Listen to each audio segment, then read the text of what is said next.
like pushing to the guys, and I mean I just can say like don't miss the fight. Be a great fight. See, you're expecting like toe to toe, like Yeah, I expecting a war. blood, Yeah, everything. knockouts, knockdowns. Maybe. Yeah. Maybe, yeah. Yeah, when But he can take punches. I can take punches. I don't think he can be a knockdown. Zurdo Ramirez just said that he doesn't see any knockdowns or any knockouts being possible in his fight May 2nd, celebrating Cinco de Mayo weekend against David Benavides, the WBC light heavyweight champion of the world, moving on up to the cruiserweight division for the first time. In his last 5 fights, he's only been able to get 2 knockouts. One in the super middleweight division against Demetrius Andrade, which was his last fight at 168 pounds before moving on up to 175 pounds. You know, faces Alexander Goshtik, wasn't able to knock him out. Faces David Morrell, wasn't able to knock him out. Faces Anthony Yard, gets him out of there, but I feel like it was very expected. You're talking about a guy in Zurdo Ramirez who used to fight at the light heavyweight division 5 fights ago, fought against Dimitri Bivol, lost that fight by decision, decided to move on up to the cruiserweight division, fights Joe Smith Jr., wasn't able to knock him out, even though Joe Smith was literally coming off a round 2 KO to Arthur Beterbiev.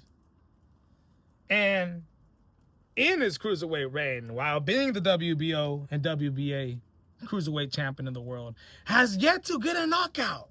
Yes. His reign at the cruiserweight division, he's not been able to knock anybody out.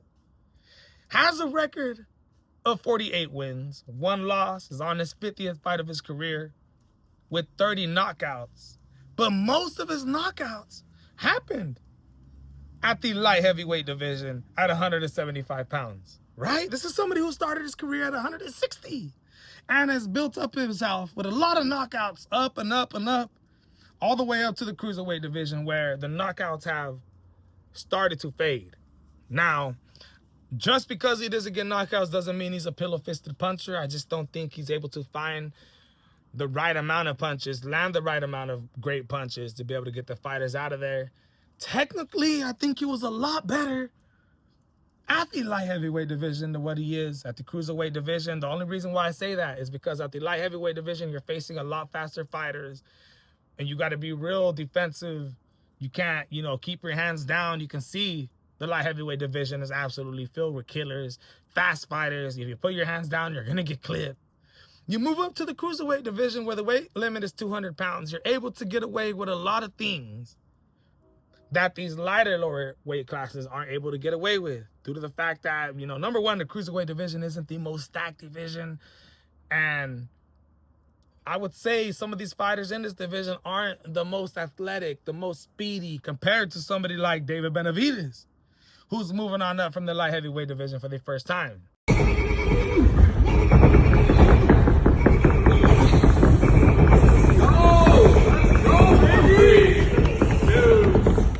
Both fighters really don't look like they've been knocking a lot of people out in their last 5 fights. I understand Anthony Yard, but we expected that.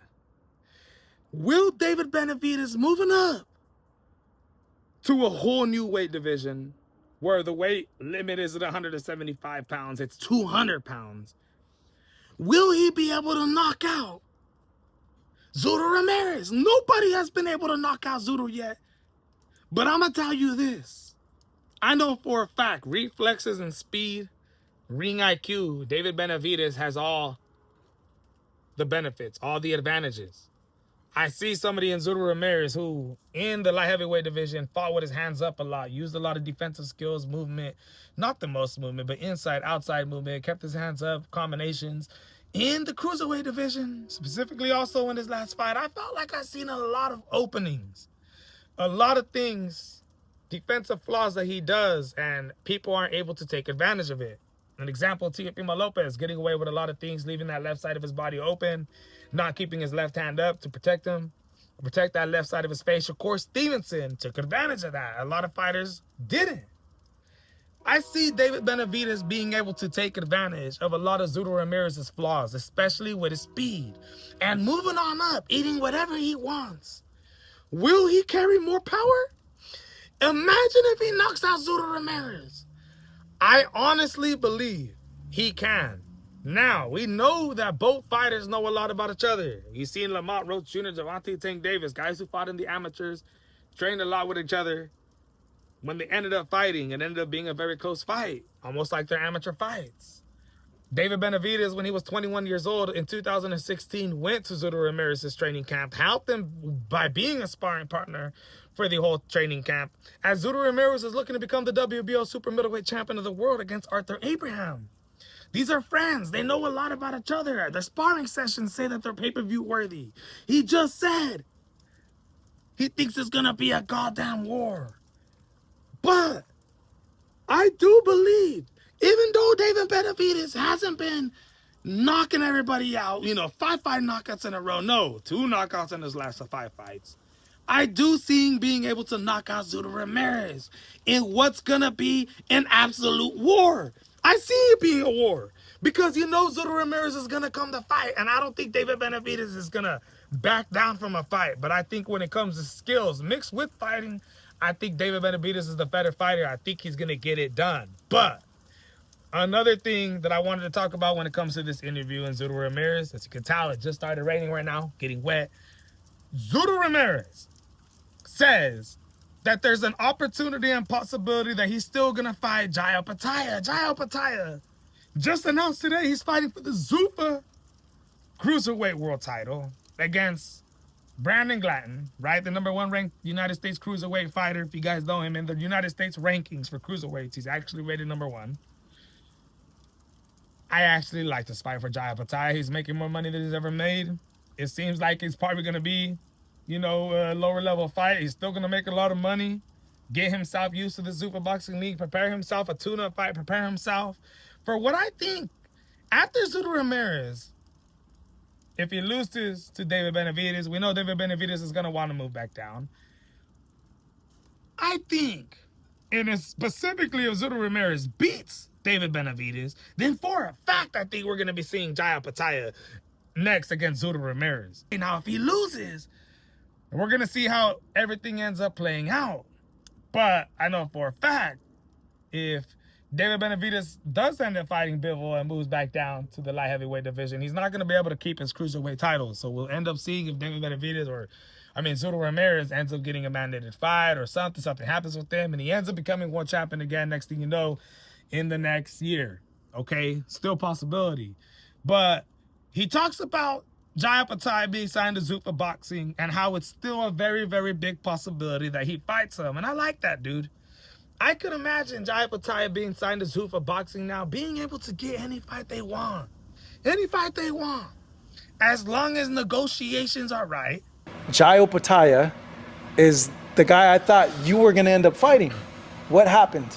I think it will happen eventually. Yeah? That fight, yeah. People want to see that fight, and then, he just signed with another promoter in Zuffa, and they just recognize the ring massing belt. It's a chance to fight there too.